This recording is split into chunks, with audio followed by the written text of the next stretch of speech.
আজ সন্ধ্যায় নাস্তা করব সংসদ ভবনে। হ্যাঁ, ঠিকই ধরেছেন, যেহেতু নির্বাচিত সংসদরা পালাইছে, চলেন সংসদে আজ আমরা খাবার নির্বাচন করব। নির্বাচিত খাবারের ভিতরে আজ জয়যুক্ত হয়েছে পাহাড়ি খাবার। ট্রাই করব মুংডি। সংসদের সামনে গিয়ে দেখি মুংডির দোকান একাধিক। সো কনফিউজ মোড কাটিয়ে উঠে 2 নম্বর গেটের পশ্চিম পাশে বেলা শেষে মুংডির দোকানটি নির্বাচন করলাম। পরিবেশটা একটু খোলামেলা। চলেন এখান থেকেই শুরু করা যাক। প্রথম ট্রাই করলাম নরমাল মুংডি, যার দাম 50 টাকা। টেস্টটা ছিল মোটামুটি ভালো। যেহেতু এই খাবারগুলো রেগুলার খাই না, তাই খাবার টেস্টের সঙ্গে আরেকটার সঙ্গে কম্পেয়ার করা আমার জন্য খুবই কঠিন। তারপর নিলাম ডিমের মুংডি, যার দাম 60 টাকা। দুটি ছিল সুস্বাদু। নরমাল মুংডি একটু স্ট্রং লেগেছে।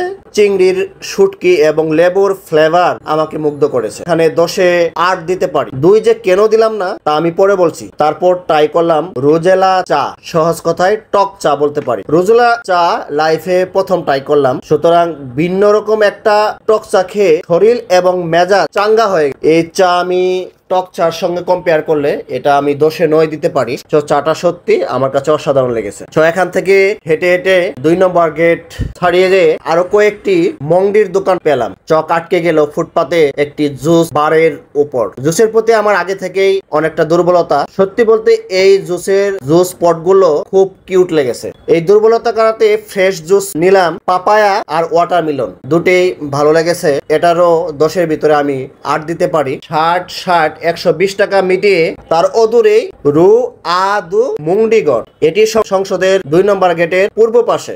100 টাকার ভিতরে চিকেন লাক্সু ট্রাই করতে চেয়ে ব্যর্থ হলাম, কারণ চিকেন লাক্সু শেষ। বাধ্য হয়ে ডিমের 60 টাকা লাক্সু খেলাম। এটি আমার প্রথম। এর টেস্টটা সহজভাবে বলতে গেলে উন্নত মানের ডিম ভর্তার মতো। এটি যেহেতু আগে কখনো খাইনি, তাই রিয়েল স্বাদটা থেকে আমি অপরিচিত। তারপর নলমান্ডি নিলাম। বেলা শেষে মুন্ডির দোকান থেকে এটা একটু স্ট্রং কম মনে হলো। মাল মশলা হয়তো কিছুটা কম দিয়েছে।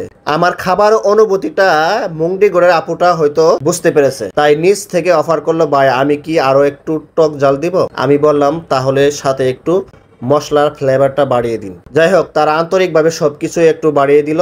এবার মনে হলো টেস্টটা একটু স্ট্রং হয়েছে, কিন্তু এখানে আমি বেলা শেষে কে এগিয়ে রাখবো। বেলা শেষের দোকানটা স্পেসটা একটু খোলামেলার জন্য আমার ভালো লেগেছে। টেস্টটাও এর চেয়ে একটু ভালো আমার কাছে মনে হয়েছে। আর এখানে একসাথে অনেকগুলো দোকান থাকার কারণে একটু গ্যাদারিং। টক জাল টেস্ট করার পরে এখন মনে হলো একটু মিষ্টি খাওয়া দরকার, তাই সামনে একটি দোকানে ট্রাই করলাম 60 টাকার মালাই চপ। মালাই চপ বললে মালাই চপ বংশধর প্রতিবাদ করবে। এখানে ছানার ছিটে ফুটা নাই।